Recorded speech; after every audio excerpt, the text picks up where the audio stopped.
She sold over 100 million records, dominated Billboard charts, built a loyal global army known as the Barbs.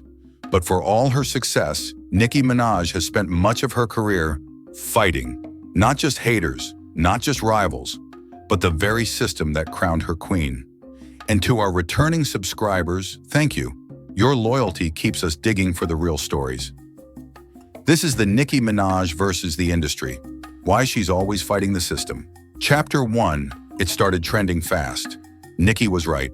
Pay Nicki. In July 2025, Nicki Minaj called out Jayz and TIDAL, alleging they owed her between $100 to $200 million. The internet lit up. Where's my TIDAL money, Sean?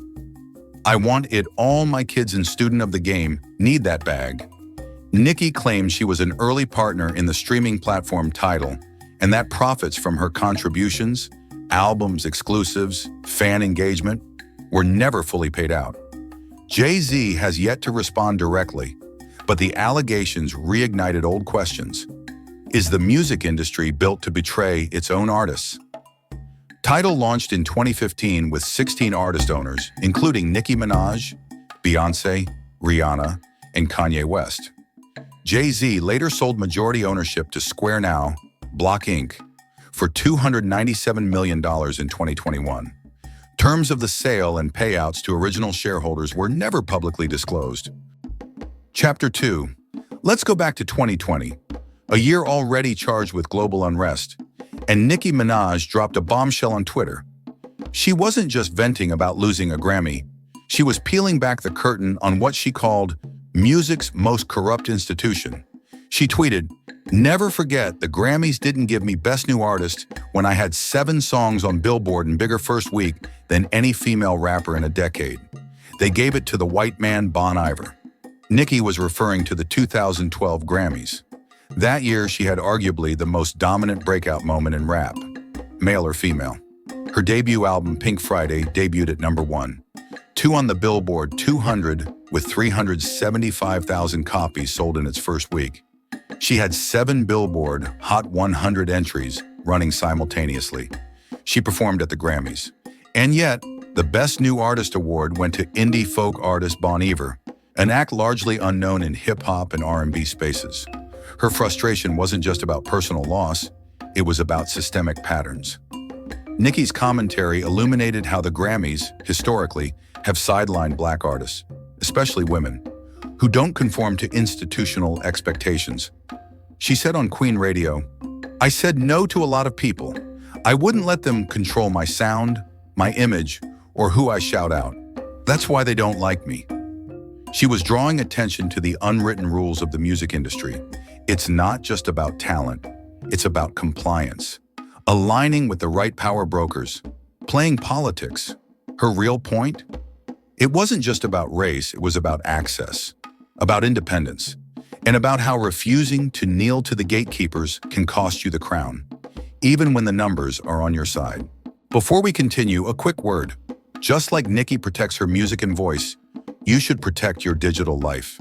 That's why we recommend NORDVPN. Whether you're streaming, working, or just browsing, NORDVPN keeps your data encrypted and your location hidden. Use our link in the description to get a special 4-month free plan.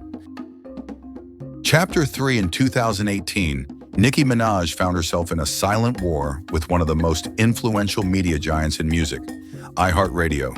Her 4th studio album, Queen, dropped in August 2018 with heavy anticipation, a packed track list, and massive fan support. But something felt off. Despite debuting at number 1, 2 on the Billboard 200 with 185,000 units sold in its first week, many fans and critics noticed that Queen was receiving minimal radio airplay, especially compared to other major releases at the time. Nicki publicly called it out on Queen Radio, her Apple Music show. She questioned why her singles were being sidelined by major radio stations, even as they outperformed competitors in sales and streaming. My album not getting airplay, but songs with less sales and less streams are? Y'all scared of a woman who's in control of her pen? Nicki Minaj, Queen Radio, 2018. Behind the scenes, sources revealed that Nicki had clashed with major radio programmers, including those at iHeartMedia, over control and branding. She was reportedly unwilling to bend to what she called marketing puppetry, including specific looks, sound alterations, or performing at certain label-mandated radio events. Many insiders believe Nicki's decision to avoid pay-to-play politics, like exclusive performances at iHeart-hosted Jingle Ball events or artist partnerships, directly impacted her airplay. At the time, Cardi B's I Like It and other tracks received significantly more rotation, despite Nicki's higher sales metrics. The result? A strategic blackout. Her singles like Barbie Dreams and Chun-Li were hits with fans but had limited presence on major radio charts.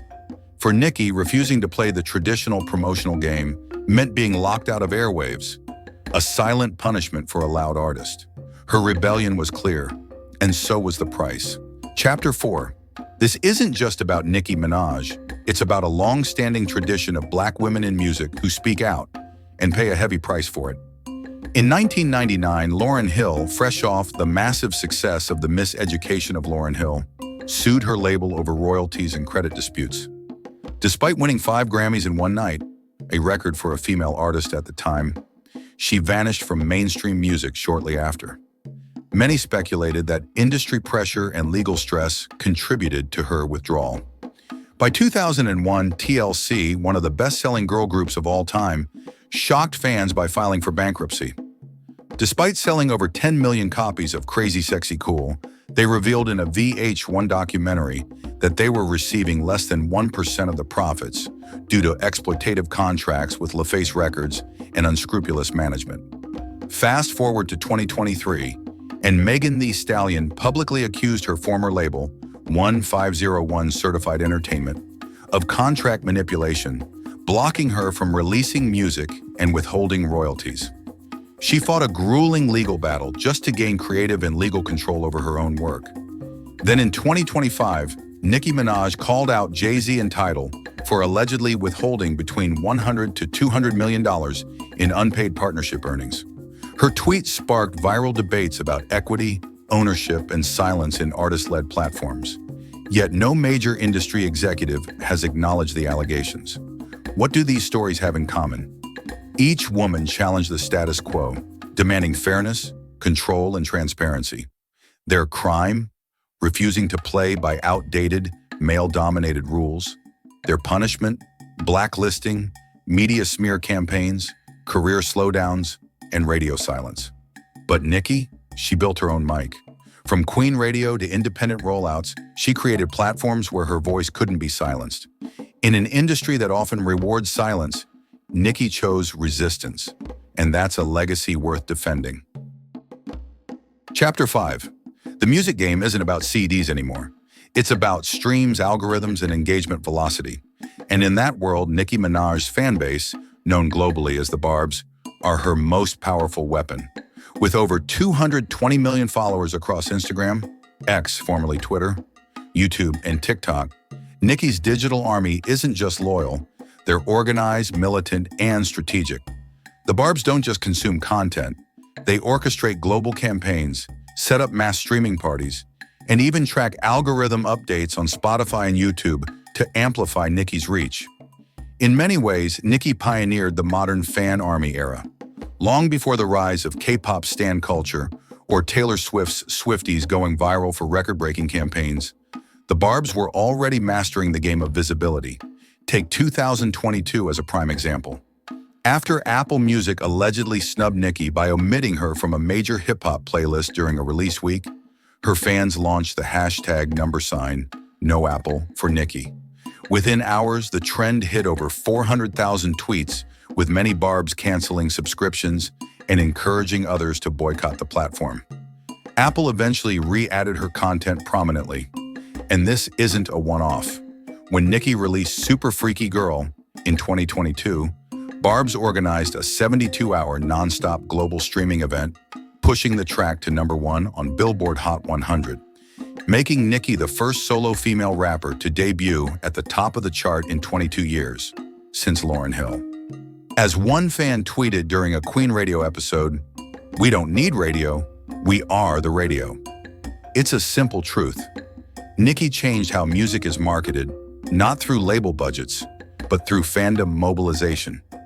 She didn't just adapt to the streaming era, she conquered it by giving power back to her fans and turning them into a digital movement. Chapter 6. Nicki Minaj's legacy isn't just her chart-topping bars, vibrant fashion, or platinum records. It's resistance. At every turn in her career, she chose truth over trend, authenticity over applause, and integrity over industry compliance. A decision that cost her dearly in an industry that rewards silence and submission. From the very beginning, she rejected the idea that female rappers should dilute their image or lyrics to be palatable. She rapped unapologetically about sex, money, trauma, and power, often outshining her male counterparts. Her 2010 verse on Kanye West's Monster was so dominant that Jayz himself reportedly admitted she stole the entire track. And yet, when Grammy nominations came around, Nicki was consistently snubbed, even in years when she outsold every other rapper, male or female. Behind the scenes, she challenged gatekeepers. She publicly accused the Grammy Committee of corruption in 2020. She clashed with streaming platforms, calling out Apple Music and Spotify over biased playlisting, and she's repeatedly criticized the rap radio ecosystem for favoring male rappers with less lyrical or commercial performance. Her outspokenness led to headlines twisted, collaborations withdrawn, and award shows ghosting her impact. In 2018, many questioned why Cardi B received more mainstream support in her debut year than Nicki had in nearly a decade. The answer wasn't talent, it was compliance. No female rapper in modern music history has endured this level of institutional pushback and survived. And yet, Nicki Minaj is still standing. Maybe the industry never broke her because she was never built for the system. She was built to break it, to reveal its cracks, expose its games, and force it to reckon with the power of a woman who refuses to play by anyone's rules but her own.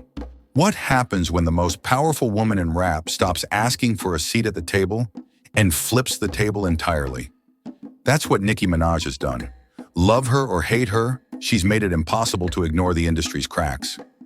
And the question now isn't whether Nicki Minaj belongs in the game, but whether the game still belongs to her. One last shout out to our sponsor, NORDVPN. The world may try to silence you, but your digital footprint deserves protection. Get NORDVPN today.